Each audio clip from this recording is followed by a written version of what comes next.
Bien, bonjour à tous.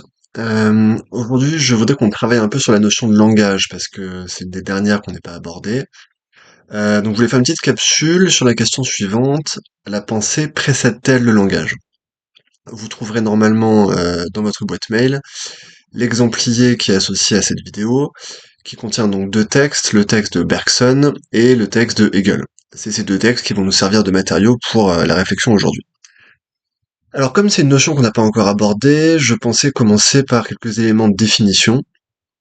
Qu'est-ce qu'on entend exactement par langage? On peut peut-être commencer par la définition suivante. Le langage serait un système de signes qui vise à permettre la communication. Alors, on peut s'arrêter sur les différents éléments de cette définition. D'abord sur la notion de système, deuxièmement sur la notion de signe, et enfin sur l'idée de communication. D'abord, concernant l'idée de système, vous savez sans doute que un système, c'est un ensemble d'éléments interdépendants qui partagent une même fonction. Bon. Alors, dans quelle mesure est-ce que le langage est fait d'éléments interdépendants?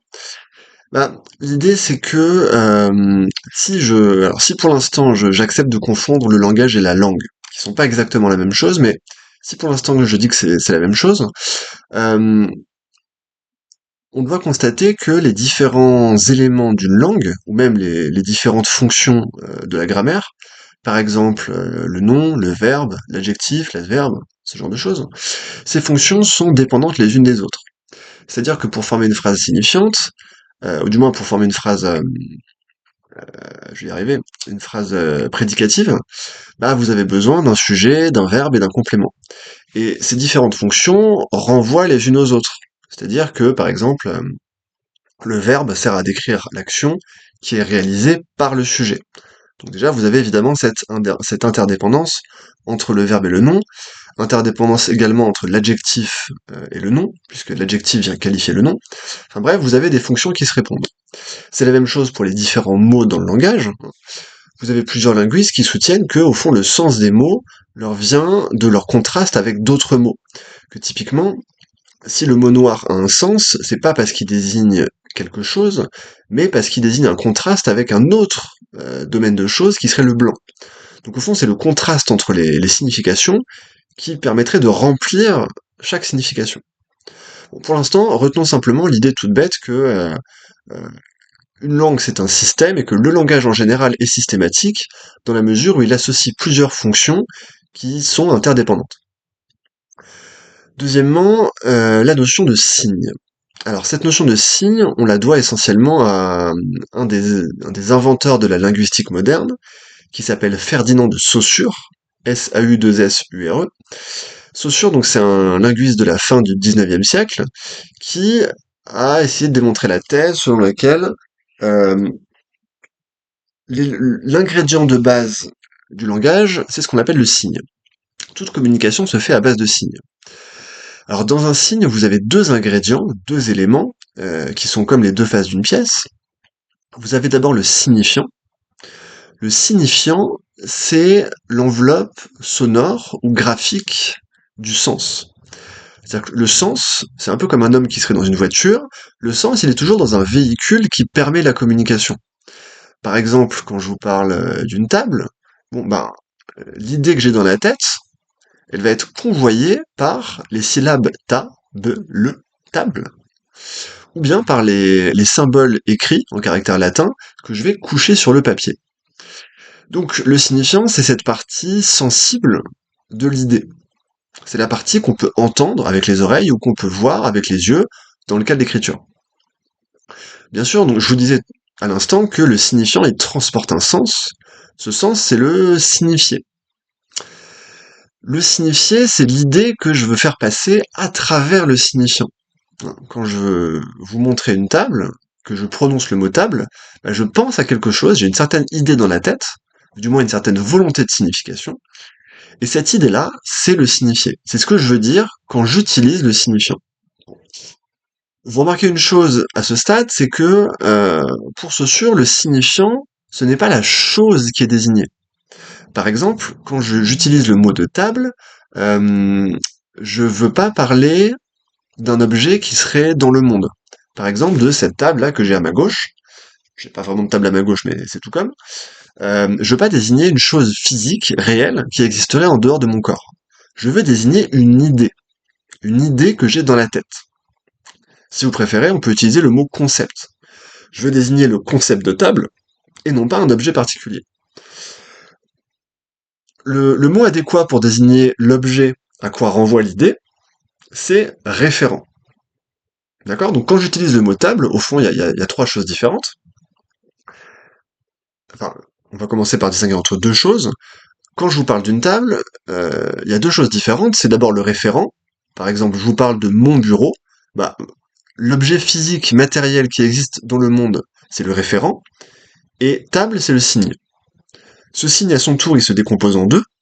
J'ai d'un côté le signifiant, qui est l'enveloppe sensible du sens, c'est-à-dire ou bien les syllabes table, ou bien les caractères latins que j'écris sur le papier. Et de l'autre côté, j'ai le signifié, à savoir l'idée que j'ai dans la tête au moment où je prononce le mot table. Donc, quand on dit que le langage c'est un système de signes, euh, on entend essentiellement un ensemble de signifiés et de signifiants, c'est-à-dire un ensemble d'idées et de revêtements sensibles pour ces idées. Enfin, un troisième élément important de la définition, l'idée de communication. Ma définition, elle part d'une hypothèse qu'on pourrait tout à fait discuter, qui prétend que la première fonction du langage est de communiquer certaines idées. Alors, qu'est-ce qu'on entend exactement par communiquer? La communication, ce serait la transmission d'une information d'un sujet à un autre. Là, typiquement, je suis en train de communiquer, c'est-à-dire je suis en train de vous donner certaines informations sur un certain sujet. Vous remarquez que, et là je vais faire un tout petit retour en arrière sur la notion de signe, la communication peut être évidemment non verbale. C'est pas parce que je vous donne des informations que je suis en train d'utiliser des mots. Par exemple, si nous faisons une mission de reconnaissance pour le compte d'une armée, imaginons que on ait un théâtre d'opération dans la jungle par exemple, et que vous et moi on soit chargés d'aller voir où se trouve l'armée ennemie. Bah, il est très probable que pour ne pas se faire repérer, on utilisera un système de signes gestuels. D'accord? Par exemple, ça veut dire avancer, ça veut dire je vais bien, ça veut dire il faut s'arrêter, etc., etc.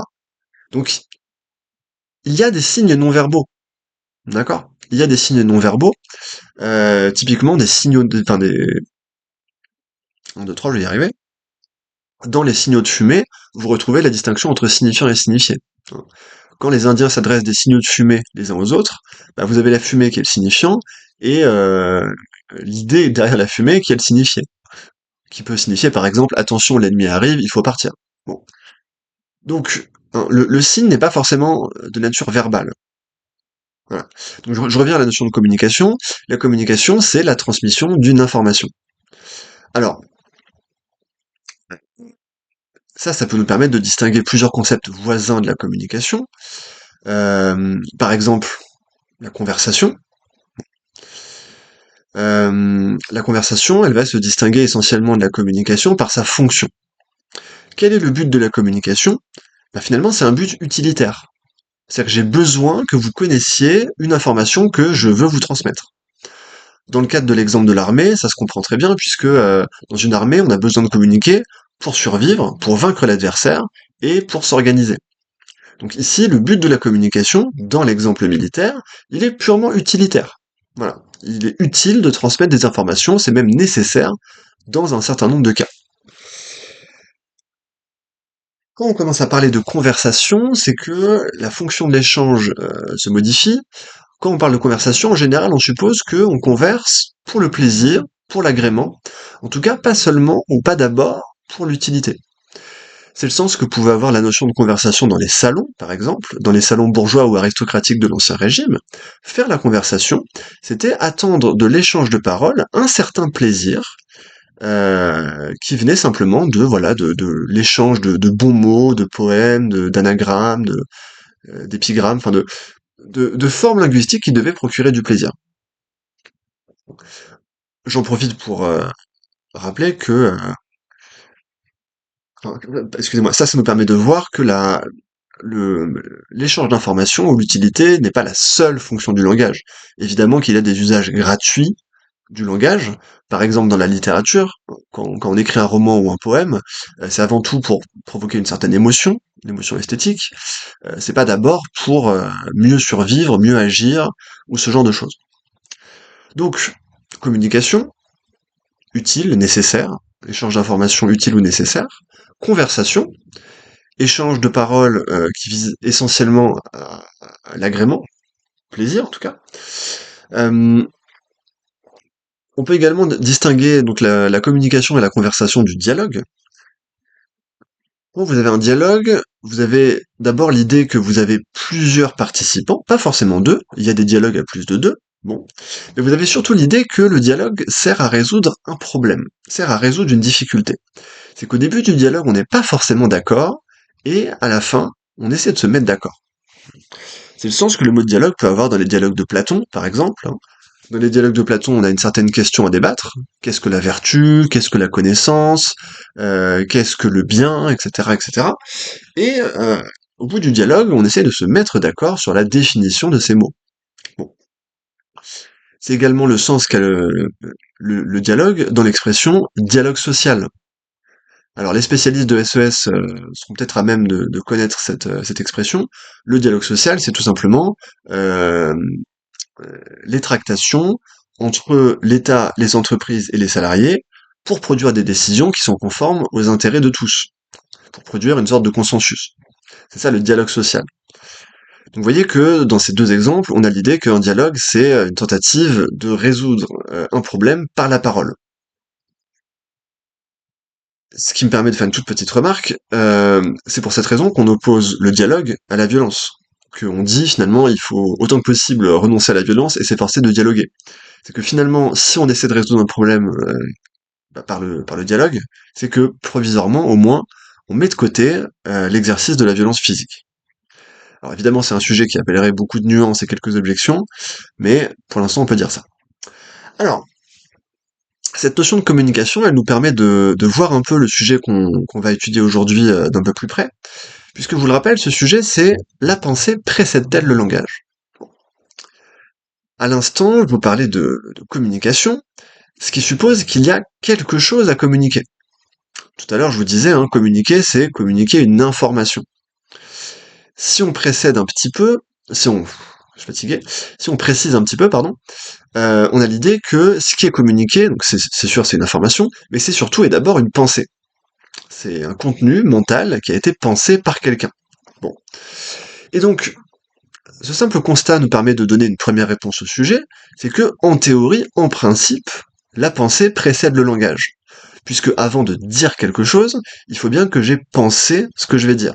Il faut bien que j'ai formé dans ma tête ce que je m'apprête à dire avec des mots. Bon. Donc, normalement, il y a d'abord la pensée, dans l'esprit, et ensuite la mise en mots de la pensée dans le langage. Alors vous pourriez me dire, oui mais monsieur, en fait, dans notre tête, on peut très bien utiliser des mots. On peut réfléchir à ce qu'on va dire en parlant dans notre tête, et ensuite on parle avec la bouche. Donc finalement, il y aurait toujours en même temps la pensée et le langage. Bah oui, mais il faut bien que je trouve mes mots. Et on fait très souvent cette expérience de justement ne pas trouver les mots qu'on veut employer. Ce qui semble être une bonne raison de croire qu'il y a quand même quelque chose comme un effort intellectuel non verbal, ou averbal, qui ensuite va chercher à s'insérer dans un revêtement verbal. Et donc dans cette première hypothèse, dans cette première théorie, il y aurait justement d'abord un effort intellectuel qui, qui existerait en dehors des mots, et ensuite, justement, la pensée parviendrait à se couler dans les mots, comme quand on met ses vêtements ce matin, quand on met ses vêtements le matin, pardon, bah d'abord par définition on est tout nu après la douche, et ensuite on enfile nos vêtements. Donc il y aurait d'un côté la pensée toute nue, si j'ose dire, et dans un deuxième temps, la pensée revêtue du manteau du langage. On va essayer de préciser un peu cette thèse avec le texte de Bergson que je vais lire maintenant. Texte 1.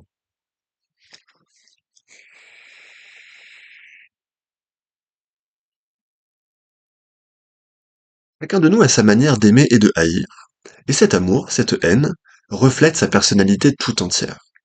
Cependant, Le langage désigne ces états par les mêmes mots chez tous les hommes.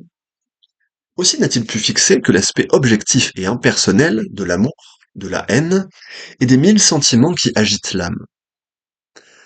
Nous jugeons du talent d'un romancier à la puissance avec laquelle il tire du domaine public, où le langage les avait ainsi fait descendre, des sentiments et des idées auxquels il essaie de rendre, par une multiplicité de détails qui se juxtaposent, leur primitive et vivante individualité. Mais de même qu'on pourra intercaler indéfiniment des points entre deux positions d'un mobile sans jamais combler l'espace parcouru, ainsi, par cela seul que nous parlons, par cela seul que nous associons des idées les unes aux autres, et que ces idées se juxtaposent au lieu de se pénétrer, nous échouons à traduire entièrement ce que notre âme ressent. La pensée demeure incommensurable avec le langage. Voilà. Comme d'habitude, on commence avec la première phrase. Chacun de nous a sa manière d'aimer et de haïr, et cet amour, cette haine, reflète sa personnalité tout entière. De cette phrase, on peut tirer deux constats.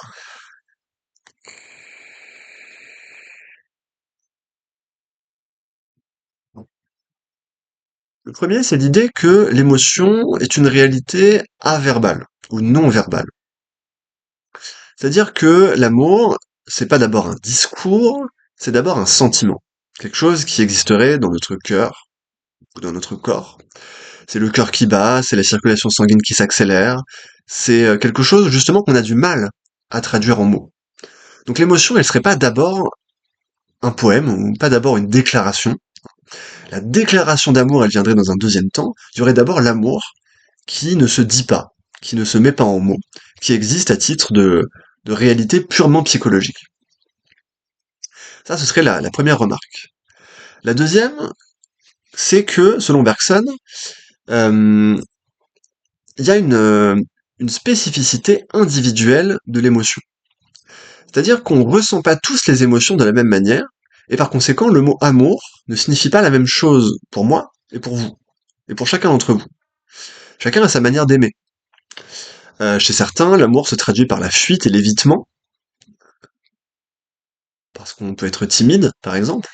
Chez d'autres, au contraire, il se traduit par une recherche constante de la présence de l'aimé, aimer avec ou sans eux à la fin. On peut aimer de mille manières, on peut également haïr de mille manières. On peut haïr de façon froide et discrète, on peut haïr de façon extravagante en cherchant à humilier la personne qu'on est. Il y a mille formes d'amour et de haine, c'est-à-dire que l'émotion, euh, c'est pas une catégorie qu'on pourrait appliquer indifféremment aux différentes personnes. C'est une chose qui se vit singulièrement. Chacun aime différemment, chacun est différemment. Alors quel est le problème? Le problème, c'est que vous avez un mot pour désigner l'amour, qui est l'amour. C'est-à-dire que l'amour, c'est une réalité diverse qui se traduit par un mot unique, le mot amour. Pareil pour la haine. Donc ça veut dire que le mot amour et le concept d'amour, ils vont retenir certains traits communs à toutes les formes d'amour, mais ils vont aussi exclure ce que l'amour a de spécifiquement individuel. Par exemple, le mot amour va retenir, le concept d'amour, et donc le mot d'amour, va retenir à minima l'idée que aimer quelqu'un, c'est vouloir son bien. On peut dire que ça, c'est une des conditions nécessaires de l'amour. C'est pas une condition suffisante, loin de là. Mais il semble nécessaire à l'amour de vouloir le bien de la personne qu'on aime. Ou encore, il semble nécessaire à l'amour de rechercher la présence de la personne qu'on aime. Mais ça, justement, on a vu dans l'exemple qu'on a donné plus tôt que c'était pas systématiquement vrai. Bon. En tout cas, il y a des conditions qui semblent généralement réunies chez toutes les personnes qui aiment. Et le problème, c'est que ce mot d'amour, ce concept d'amour, pour l'instant, je mets le mot et le concept sur le même plan, même si c'est pas la même chose. Le mot amour, il va faire comme si, finalement, tout le monde aimait de la même manière. Et précisément, on a vu dans la première phrase que c'était faux. Vous voyez, c'est ce que dit Bergson, ligne 2 à 4. Cependant, le langage désigne ces états, donc l'amour et la haine, par les mêmes mots chez tous les hommes. Aussi n'a-t-il pu fixer que l'aspect objectif et impersonnel de l'amour, de la haine, et des mille sentiments qui agitent l'âme. Donc l'amour, c'est une réalité individuelle, mais c'est un mot unique, un mot unique et universel. Donc on va désigner par le même mot des choses différentes. C'est un problème. Ça voudrait dire que finalement, la philosophie ne pourrait pas se saisir de l'amour, parce que l'amour serait relatif à chaque individu. Alors, quel genre de discours pourrait saisir au mieux l'amour? Ce serait un discours qui fonctionnerait pas enfin, dans l'élément de la généralité, mais plutôt dans l'élément de l'individualité. Ce serait un discours qui, finalement, nous parlerait d'individus, nous parlerait de l'amour de Michel, l'amour de Sandra, l'amour de Barnabé, mais pas l'amour en général. Ce discours, c'est évidemment le discours de la littérature, et en particulier du roman, hein, ou de la poésie d'ailleurs. Mais si on retient le roman, parce qu'au fond c'est Bergson qui prend l'exemple du romancier, bah, le roman il va mettre en scène des personnages qui sont des individus. Hein. Euh, Typiquement, je sais pas, l'amour de... je suis pas réveillé. Euh,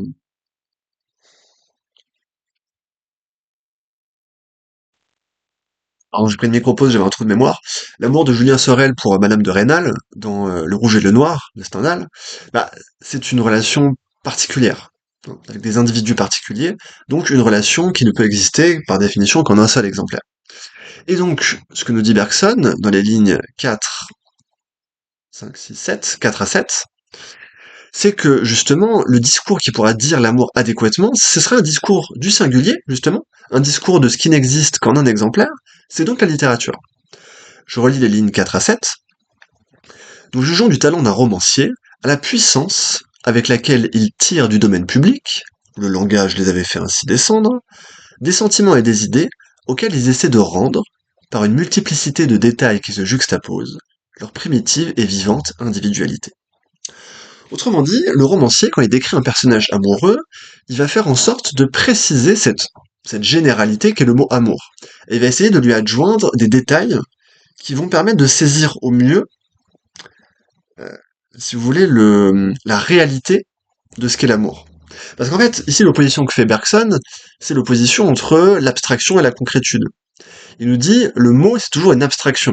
Le mot amour, ça désigne un ensemble de 2 ou 3 propriétés générales, mais qui sont insuffisantes pour saisir la réalité concrète de ce qu'est l'amour.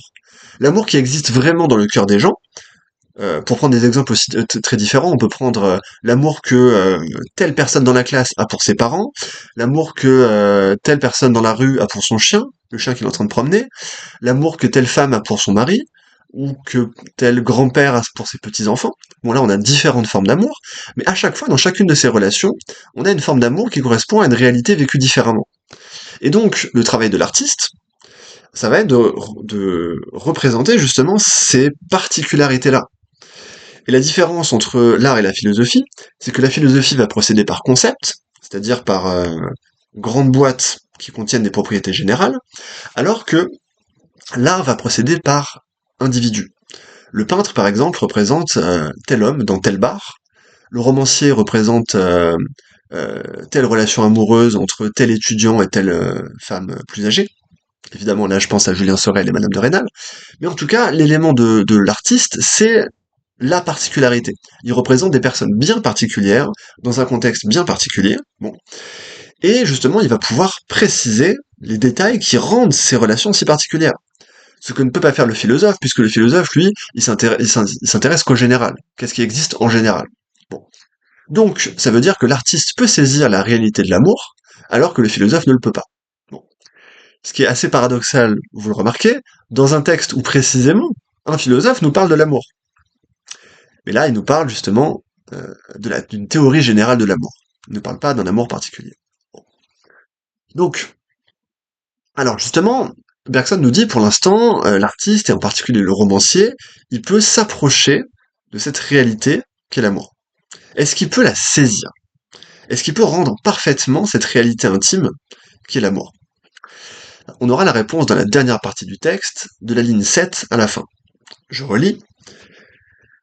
Mais de même qu'on pourra intercaler indéfiniment des points entre deux positions d'un mobile sans jamais combler l'espace parcouru, ainsi, par cela seule que nous parlons, par cela seule que nous associons des idées les unes aux autres et que ces idées se juxtaposent au lieu de se pénétrer, nous échouons à traduire entièrement ce que notre âme ressent. La pensée demeure incommensurable avec le langage. Alors, Ici, vous voyez que pour Bergson, c'est un constat d'échec. Même l'artiste ne peut pas restituer exactement ce que le cœur humain ressent, parce que l'individu ressent quand il aime, quand il quand il est dégoûté, quand il est X, Y, Z, bref, quand il pense, quand il ressent quelque chose. Pourquoi? Vous voyez que pour expliquer cet échec, Bergson prend une métaphore géométrique. Relisez les lignes 7 à 9.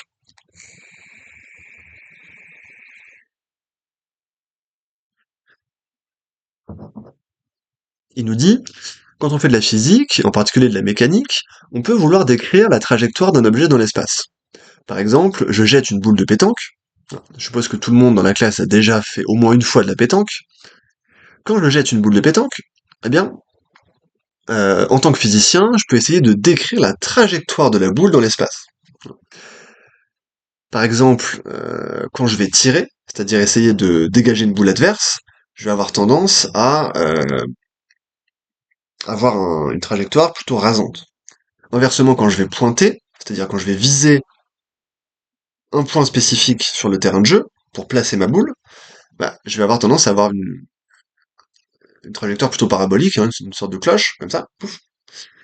Donc, un physicien peut s'amuser à décrire évidemment cette trajectoire. Mais la meilleure description de cette trajectoire est évidemment de proposer une ligne continue. Vous allez décrire une trajectoire par une ligne. Bon. Si vous essayez de décrire cette trajectoire par un ensemble de points, bon, bah, vous allez forcément, vous n'allez pas y arriver. Pourquoi vous n'allez pas y arriver? Parce que une série de points, c'est un ensemble discret. C'est-à-dire un ensemble de réalités géométriques qui sont séparées les unes des autres. Je vous rappelle que la définition du point en géométrie, c'est d'être non-espace. Le point, il est en dimension 1, d'accord? C'est-à-dire qu'il n'a pas de longueur. Évidemment, il n'a pas de profondeur, mais il n'a pas non plus de longueur. Ce qui veut dire que, si je me souviens bien de mes rudiments de géométrie, deux points ne se touchent jamais. Il y a pas de contiguïté entre deux points. Donc ça veut dire que je ferai jamais de la ligne en accumulant des points. Pour passer du point à la ligne, il faut changer de dimension. De même que je ferai jamais, par exemple, je sais pas, je ferai jamais un plan, hein, en accumulant des lignes. Je me rends compte que j'ai dit une connerie tout à l'heure. Le point, il existe en dimension 0, il n'existe pas en dimension 1. Dimension 1, justement, c'est la ligne, c'est la longueur. Pour passer à la dimension 2, donc pour avoir un plan, on va devoir justement étirer la ligne, faire cette fiction d'une ligne qu'on pourrait vraiment plaquer sur le papier. Et pour passer à la dimension 3, il faut ajouter la profondeur. Mais donc, pardon, j'ai dit une bêtise tout à l'heure, hein, je suis vraiment pas réveillé, en plus je suis bourré aux antalgiques, parce que j'ai mal au pied. Donc non, voilà, le point, il est vraiment en dimension 0. Donc, ce que Bergson essaie de dire, c'est que je ne peux pas passer d'une dimension à l'autre en accumulant ou en juxtaposant simplement le même objet géométrique. Donc je passe pas du point à la ligne en mettant plein de petits points, et je passe pas de la ligne au plan en collant des lignes les unes à côté des autres. Pour changer de dimension, j'ai besoin d'une notion qui nous échappe pour l'instant, c'est la notion de continuité. Il suffit pas d'accumuler des points pour avoir de la continuité. Il suffit pas de juxtaposer des lignes pour avoir de la continuité. Bah, tout ce que nous dit Bergson, et ça va être un élément fondamental de sa philosophie, et là je fais une micro-parenthèse, mais une parenthèse utile, c'est que la continuité, elle est donnée dans la réalité par le temps, par l'élément du temps. C'est que ce qui transforme le point en ligne, et ce qui transforme l'immobilité en trajectoire mouvante, c'est justement le temps. Si vous vous donnez pas du temps, bah vous avez une série justement de positions fixes qui se succèdent les unes aux autres, mais aussi qui restent séparées les unes des autres. Si vous pensez par exemple à un diaporama, dans un diaporama vous avez bah, le contraire du temps, vous avez des instants bien séparés les uns des autres. Hein, vous voyez, au fond, quand vous feuilletez un album photo, c'est la même chose. Hein. Quand vous feuilletez un album photo, vous avez des instants séparés les uns des autres, et on peut pas reconstruire de l'extérieur la continuité réelle qui va unir tous ces instants. Parce que tous ces instants, finalement, ils appartiennent bien à une même ligne temporelle. Par exemple, votre vie. Si vous faites un album photo avec les différents moments de votre vie, bah, c'est bien la continuité de votre vie sur laquelle on va prélever des instants qui du coup vont échapper au temps. Et d'ailleurs, la fonction de la photo, c'est bien justement de sortir du temps et d'éterniser certains instants. Mais bon, tout le problème, c'est que avec des photos, je fais pas du mouvement, avec des points, je fais pas du mouvement non plus. Alors vous pourriez me dire, bah si monsieur, on peut faire du mouvement avec du fixe, par exemple au cinéma. Qu'est-ce que c'est le cinéma sinon 60 ou 120 images par seconde? Ça donne du mouvement. Bah non, justement, ça donne pas du mouvement. Ça donne l'illusion du mouvement. Le cinéma, c'est pas différent en soi de ces petits livres que vous feuilletez très vite pour avoir l'impression que le personnage va bouger de page en page. Là, on n'a pas un mouvement réel, comme ce qui pourrait se passer quand je vois un lapin courir dans la forêt. J'ai pas un mouvement réel, j'ai l'illusion d'un mouvement. Illusion fondée sur la succession rapide de chaque image fixe. Mais ce qui existe réellement dans le cinéma et ce qui existe réellement dans mon petit livre comme ça là, c'est des images fixes. Le mouvement est une illusion. Donc, je me reviens à ce que disait Bergson. Bergson utilise la métaphore géométrique que je viens d'évoquer pour dire que euh, la parole et le discours en général, hein, que le discours est fondamentalement impuissant à restituer la réalité intime de l'émotion. C'est-à-dire que je peux très bien préciser mon émotion. Je peux par exemple, en écrivant une autobiographie ou un roman, préciser tout le grain, toute la spécificité de mon émotion, ce qui rend mon amour par exemple incomparable à l'amour des autres personnes, ce qui rend ma haine spécifique. Je pourrais préciser autant que je voudrais, je ne pourrais jamais saisir exactement ce qui fait de mon émotion particulière et pas celle d'un autre. Autrement dit, dans l'émotion, il y a quelque chose qui ne peut pas être rendu par le langage. Et c'est ce que dit parfaitement Bergson dans les deux dernières lignes. Hein. Je reprends l'avant-dernière ligne. Nous échouons à traduire entièrement ce que notre âme ressent. La pensée demeure incommensurable avec le langage. Autrement dit, on peut approcher l'émotion, on peut l'approximer asymptotiquement, mais on peut jamais la saisir exactement. C'est ça l'idée. Pourquoi? Bah, en fait, on l'a vu dès le début du texte, parce que l'émotion est singulière, et parce que le langage fonctionne par concepts généraux. Quand vous utilisez le mot amour, hein, vous désignez un set de propriétés générales qui vont être communes à tous les types d'amour. Vous pouvez dans un deuxième temps, ce que fait le romancier ou le poète, préciser votre amour. Quand par exemple Aragon déclare son amour à Elsa, il va préciser son amour en le particularisant, en lui attribuant certaines qualités, mais à chaque fois il va utiliser des mots. Et l'usage de nouveaux mots ne fait que préciser un petit peu plus cette réalité intime qu'est l'émotion, sans la saisir entièrement, puisque par définition, à chaque fois, les mots qu'il va employer désignent des généralités, et non pas euh, une chose particulière. Donc si vous voulez, le langage ne peut pas traduire l'émotion, et on pourrait généraliser en disant le langage ne peut pas traduire exactement notre intériorité, ce que nous ressentons, ce que nous pensons de façon générale, parce que notre pensée a une forme de singularité qui peut pas se communiquer entièrement dans le langage. On peut l'approcher, mais on peut jamais la saisir exactement.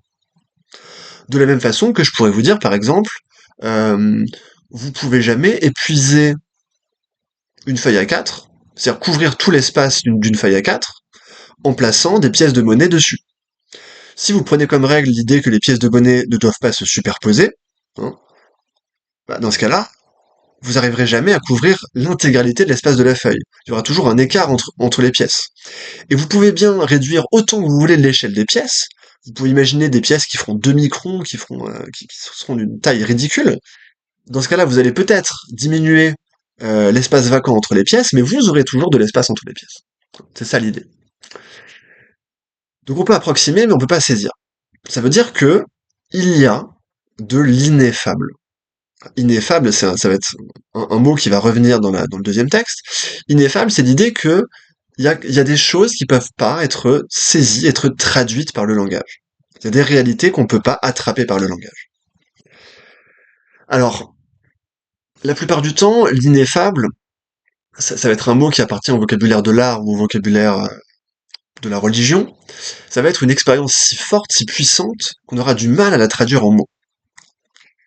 Par exemple, à la toute fin de la Divine Comédie de Dante, le grand poète italien du XIIIe siècle, vous savez que la Divine Comédie décrit tout un itinéraire du poète à travers l'enfer, puis en remontant à travers le purgatoire jusqu'au paradis.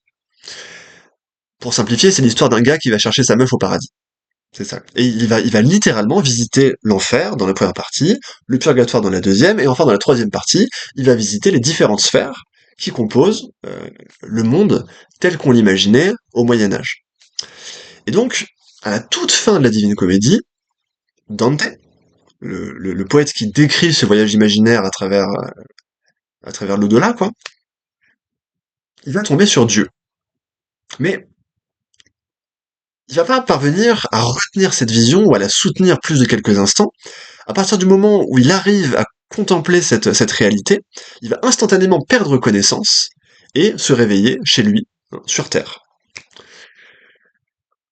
L'idée étant que vous avez certaines formes de réalité si fortes, si puissantes, qu'on ne peut pas en faire l'expérience directement.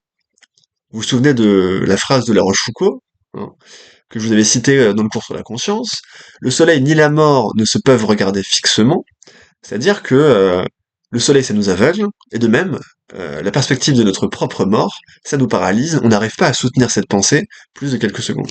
Bon. Donc je disais, hein, voilà, l'ineffable, c'est cette idée d'une chose qui peut pas se traduire dans le langage tellement elle est forte.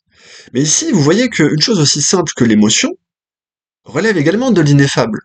Finalement, Bergson est en train de nous dire que dans notre expérience ordinaire, il y a de l'ineffable, c'est l'émotion, et on pourrait généraliser en disant c'est la pensée n'arrive jamais à se traduire totalement dans le langage. Bon. Alors, à ce stade, quel est le problème? Le problème, c'est à quoi ressemble cette pensée qui pourrait exister en dehors du langage. C'est-à-dire, est-ce qu'il s'agit vraiment d'une pensée? Est-ce que je suis vraiment capable de penser en dehors du langage? Ou est-ce que, hypothèse beaucoup plus pessimiste, ce que j'appelle penser dans ce cas-là ne serait justement qu'une forme inférieure de la pensée?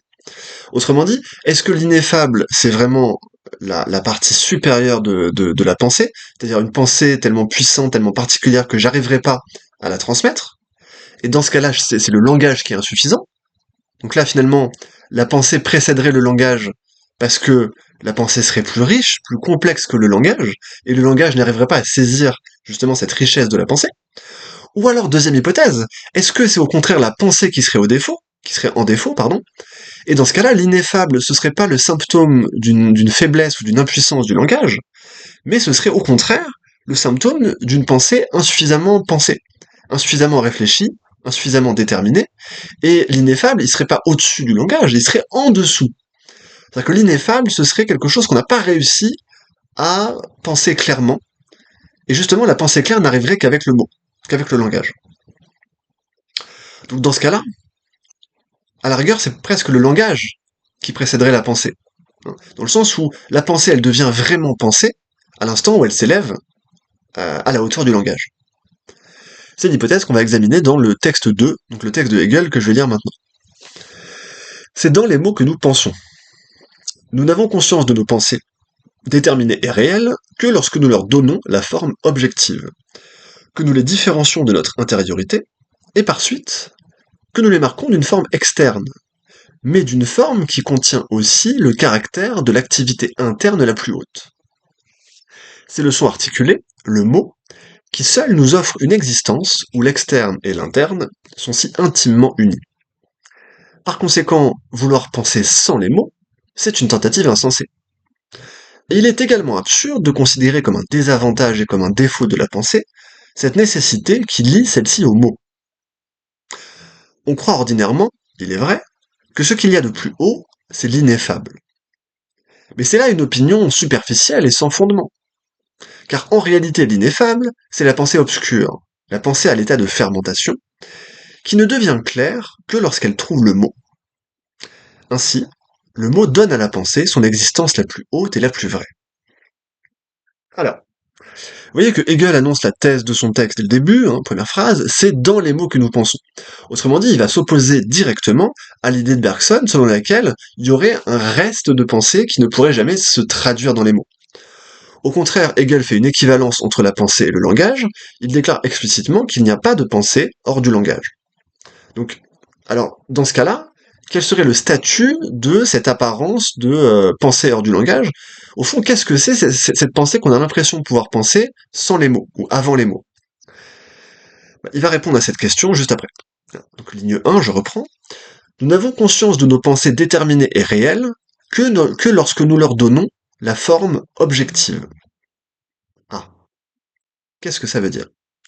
Mais ça veut dire que, premier point, je peux croire penser sans penser réellement. C'est ce qu'on pourrait appeler l'élucubration ou la rumination. Vous voyez, quand je suis aux prises avec un problème difficile, je peux avoir le sentiment d'une activité mentale intense qui pourtant ne se traduit pas par la formulation explicite de certaines phrases. Bon. Est-ce que ça veut dire que je pense? Est-ce que ça veut dire que je suis en train de suivre un raisonnement, par exemple, avec plusieurs étapes, plusieurs prémices qui parviendraient à une conclusion? Bah pas forcément.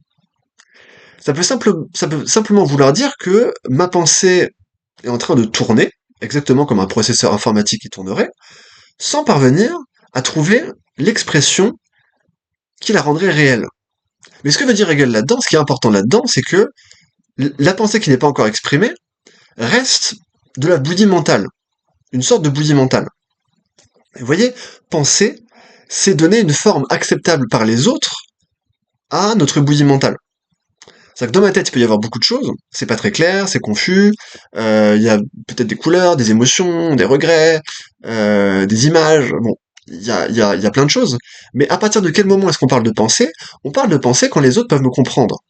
Sinon, il n'y a pas de pensée. Et c'est justement pour ça que, pour qu'on puisse parler de pensée, il faut que la pensée trouve un véhicule objectif qui lui permette de s'introduire dans l'esprit des autres, d'être comprise par les autres et d'être éventuellement acceptée ou au contraire réfutée par les autres. C'est pour ça que voilà, le mot c'est la forme objective de la pensée, c'est que la pensée ne peut sortir, si j'ose dire, que lorsqu'elle est vêtue, exactement comme nous. Nous on peut pas sortir dans la rue à poil, c'est interdit. Et ben la pensée c'est pareil. La pensée elle doit être vêtue quand elle sort. Donc, c'est pour ça que Hegel parle de forme objective. Forme objective, ça veut dire que le mot, ça permet à la pensée d'exister dans un monde commun. Ce monde où justement on va pouvoir échanger des pensées, on va pouvoir discuter ensemble. Mais donc, quand il n'y a pas ce vêtement, la pensée c'est encore du magma, c'est encore de la lave mentale. Et c'est pour ça que, pour Hegel, l'effort de pensée, c'est l'effort de distinguer ce magma mental, pardon, l'effort de distinguer un raisonnement ou une phrase de cette bouillie mentale qui est à l'intérieur de nous.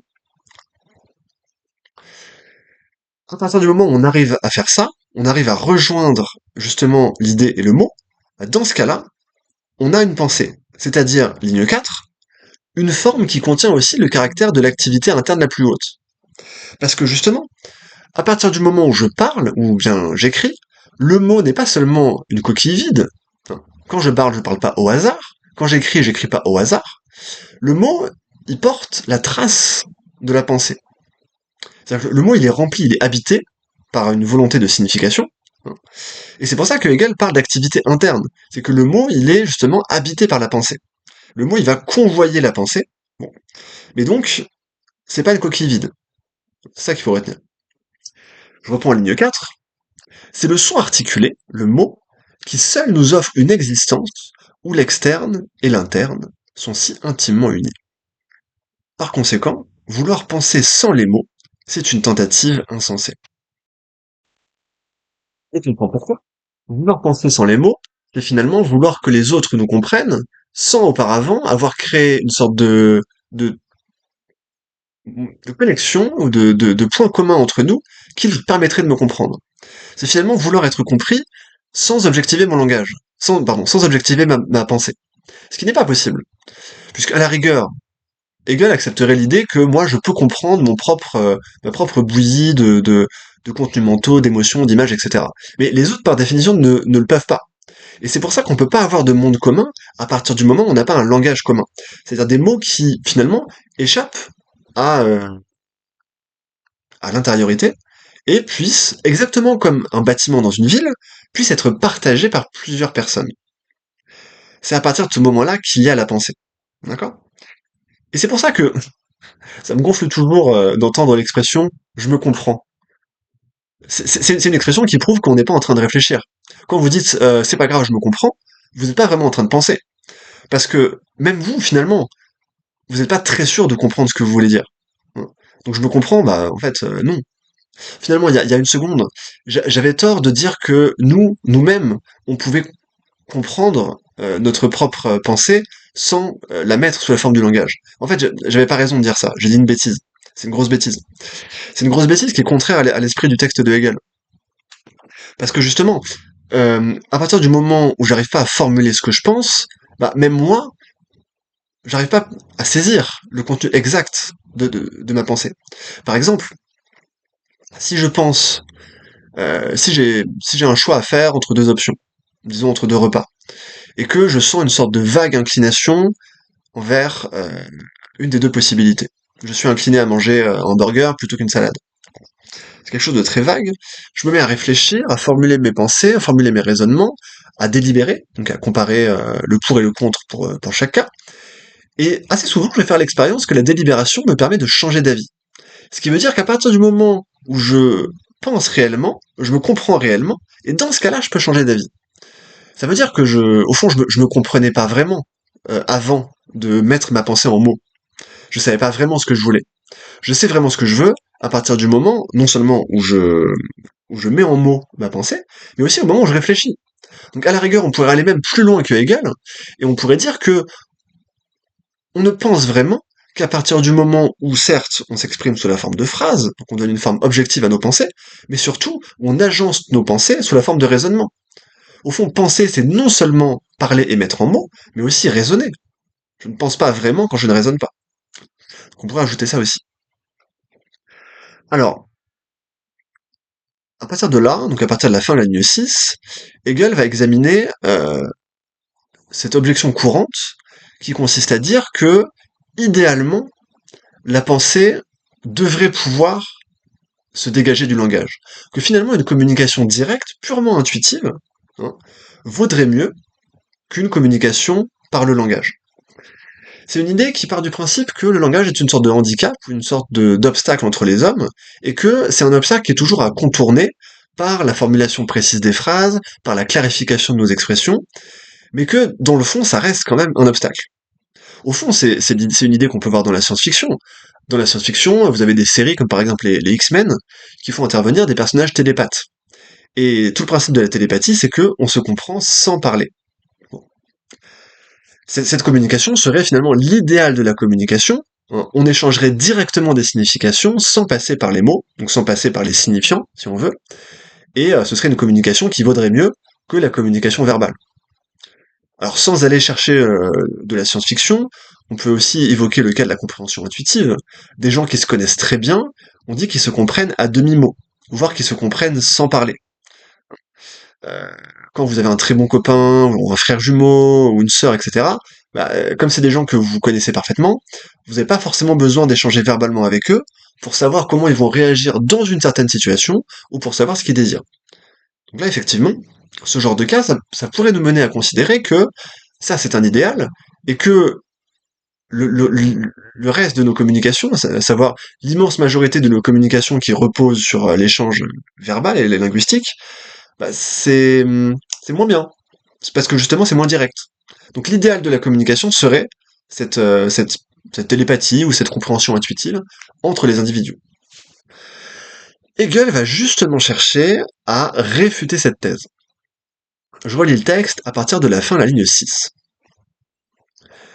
Et il est également absurde de considérer comme un désavantage et comme un défaut de la pensée cette nécessité qui lie celle-ci aux mots. On croit ordinairement, il est vrai, que ce qu'il y a de plus haut, c'est l'ineffable. Mais c'est là une opinion superficielle et sans fondement. Car en réalité, l'ineffable, c'est la pensée obscure, la pensée à l'état de fermentation, et qui ne devient claire que lorsqu'elle trouve le mot. Ainsi, le mot donne à la pensée son existence la plus haute et la plus vraie. Donc, ici, qu'est-ce qu'il nous dit, le père Hegel? Bah, il nous dit que, finalement, quand je soutiens cette thèse de l'idéal de la communication intuitive, je pars du principe que, justement, la pensée peut exister en dehors des mots. Mais en fait, faisons une expérience de pensée. Imaginons qu'on soit télépathe et qu'on se communique directement des significations d'esprit à esprit. Essayez d'imaginer à quoi ça pourrait ressembler. Bah, le problème, c'est qu'on peut pas. On peut pas. On peut à la rigueur imaginer des intentions très vagues. Par exemple, je reprends l'exemple militaire du début de la leçon, une signification telle que avancer, un verbe impératif, pourrait à la rigueur être transmise intuitivement. Après tout, elle peut être transmise par un geste. Mais dès que vous essayez d'exprimer, enfin, dès que vous tombez sur une idée plus compliquée, dès que vous avez une phrase complexe, hein, dès que vous avez, par exemple, un paradoxe, il semble, alors peut-être par défaut de nos facultés, il semble extrêmement difficile d'imaginer une saisie directe de la signification. C'est-à-dire que la signification, elle doit être construite par le langage, elle doit être construite par les mots. Et finalement, c'est les mots qui vont venir donner une délimitation à nos significations. Cette idée de délimitation, vous l'avez compris, elle est vraiment au cœur du texte. C'est vraiment une des idées centrales du texte sur lesquelles j'ai pas insisté au début, j'aurais peut-être dû, du coup je vais insister maintenant. Hegel pense vraiment que, euh, d'une part, seuls les mots permettent de délimiter nos pensées, et d'autre part, seule la délimitation d'une chose permet de lui donner un contenu. Qu'est-ce que ça veut dire? Je commence par prendre un exemple. Euh, vous avez un champ, d'accord?